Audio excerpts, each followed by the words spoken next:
Почитувани граѓани, почитувани представници на медиумите.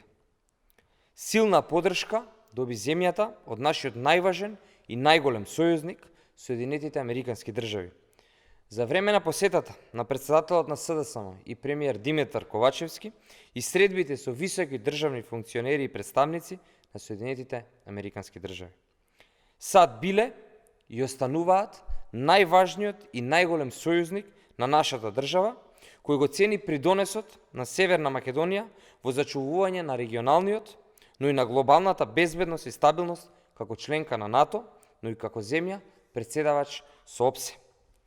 Сето тоа е потврда за успешните државнички политики на СДСМ и председателот Ковачевски и мотив плюс соработката со стратешкиот партнер САД дополнително да се интензивира.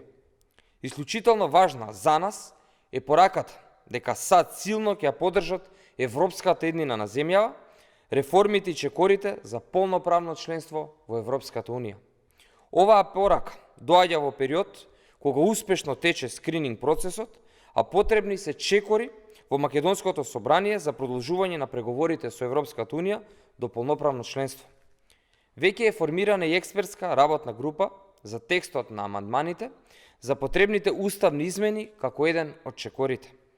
И додека поддршката за продолжување на европскиот пат доаѓа од најважните стратешки партнери и сојузници на земјата, дома на македонската политичка сцена против ЕУ се само Христијан Мицковски и Димитар Апасиев. Коалицијата ВМРО, ДПМН и Левица се единствени кои се против ЕУ и европската иднина на државата и низините граѓани. Во заложништво на Апасиев, Мицковски со него се надпреварува како да го закочи патот кон ЕУ и кој поголема штета ќе предизвика на државата на идните генерации.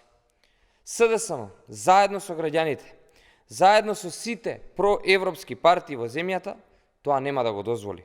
СДСМ е предводник на проевропската коалиција и во иницијативата да се направат сите неопходни реформи за да го продолжиме патот кон Европа. Деструкциите на двоецот Мицковски и Апасиев повторно ќе бидат поразени. Ви благодарам и повелете со прашање.